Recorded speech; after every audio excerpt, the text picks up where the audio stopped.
I hear you, everybody. I'm going to talk directly to the listeners of the first 2 days of our show this week. This is my proof that I'm listening. But also, I don't have to agree with you. I hear the calls for Bryce Young to be benched. I hear the calls. We even had kind of a hint towards it. I won't say he requested it, but there was a hint towards it of putting Bryce Young on the bench from Evan Cohen of Unsportsmanlike when he joined the show yesterday. Talked with him. A lot of listeners saying Andy Dalton. A lot of listeners saying Jack Plummer. I'm flabbergasted by how many people want to bench Bryce Young. I seriously cannot find any bit of logic that makes sense for benching Bryce Young now. If you're somebody that believes in the red shirt and the let him season, let him marinate, you could have argued for that at the beginning of last season. Maybe if you said, all right, Dave Canales believes in marinating and letting him season and redshirting your quarterback, you could have done it at the beginning of this season. But now that the seal's been broken on this year, he was the starter week 1, I can't find a single freckle of logic that makes sense for benching Bryce Young now.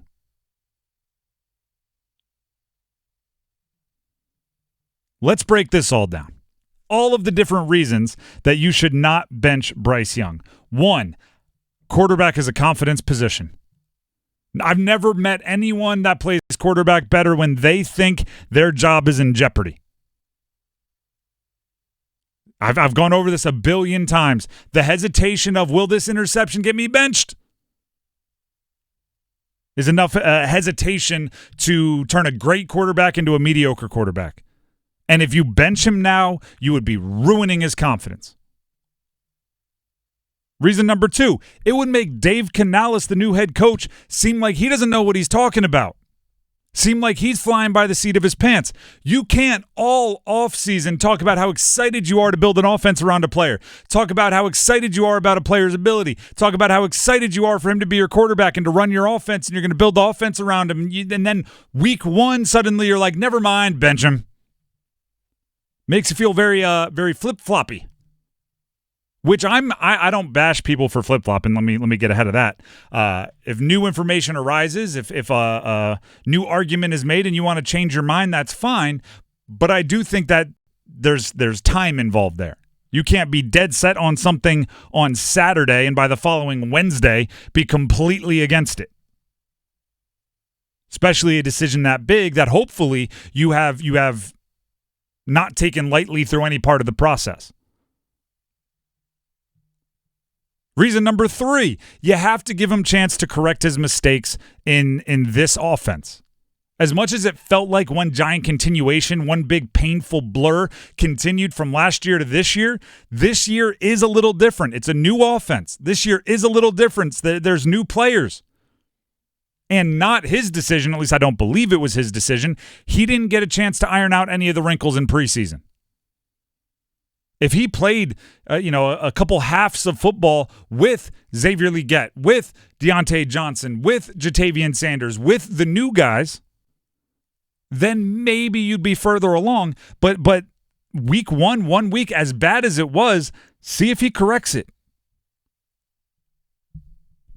I could go on, but I'll jump straight to the end of the story. Even if you think he stinks, if you think Bryce Young is trash, you think he is incurable, you think he is a lost cause, you still don't bench him right now. You still don't bench him right now. For a few reasons. The first of which is the roster probably isn't good enough to contend even with a steadier veteran like Andy Dalton. I don't think if you put Andy Dalton at the quarterback position, suddenly you're in the mix to win the division. Watching week 1, it wasn't just bad Bryce, it was bad Panthers. And then also you want the better draft pick. If playing Bryce, if you are so dead set on him being awful, and yes, again, I'm listening, I'm reading, I'm hearing, there are many of you out there that very, very, very obviously think he is a lost cause. If you believe that, you play him. It's the perfect cover to hide your tank. There are only a few situations in which you can tank and not draw the ire of everyone out there. One, I like to say people disguise their tank in a farewell tour. If you have a team legend and you announce that they're going to be retiring at the end of the season, and then they're the reason you stink, fans will still applaud every time you walk off the field, and you can get that high draft pick because they'll be applauding the player, and they'll even be applauding the team for letting that player go out on their own terms. The other way is exactly what the Panthers are in. If you missed on a draft pick, by the way, exactly what you think the Panthers are in if you think he's a lost cause. If you miss on a draft pick, particularly at an important position, you can ride that out and have them be the anchor that drags you down, and then that draft pick can likely lead to your replacement. There's the benching arguments I just don't get. I don't get to the point that this is really the first time I've addressed it this week. We kind of flew by it a few times this week, but I was trying not to make it a thing, but it is obviously a thing in Panthers Nation. Oh, yeah. And you know, I guess I see why you would be enraged. And fans, you have the right to be enraged. But you also have to think of the team as a whole, right? It's not just that guy played bad, I want him out.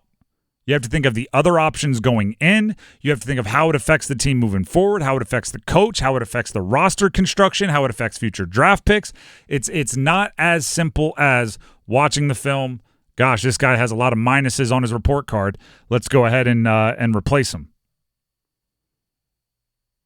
I'm and I use this phrase all the time. I'm all about gathering information. Gather information. Play him more so you can better act, better be proactive this upcoming offseason.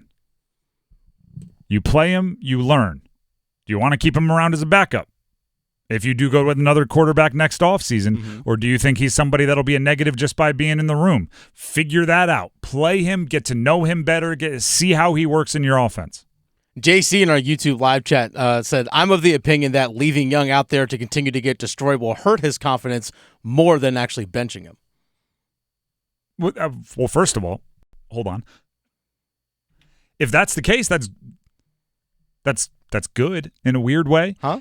If you're playing him and he's playing bad, like, that's where the draft pick comes in. And also that is further proof that he was never going to be an NFL starting caliber quarterback. If you're out there playing football, which means you have the opportunity every single week to go out there and fix it, and your confidence is getting shot rather than getting motivated to hit the film room or the practice field or the playbook, whatever you do to get better, like, as long as you're in the game, there's something you can do about it.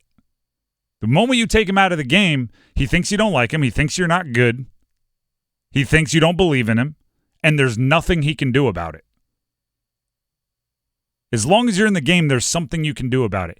There are quarterbacks that have gone on to long, successful careers that started rough.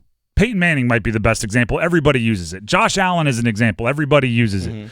Jared Goff is a more recent example. Like, there's a bunch of quarterbacks that may have started very, very rough in their rookie year, and the fact that they made it out and turned into very, very good quarterbacks tells me they had the weird switch in their brain that they overcome stuff. If you were to bench them, I don't know if they would have been able to show us that switch.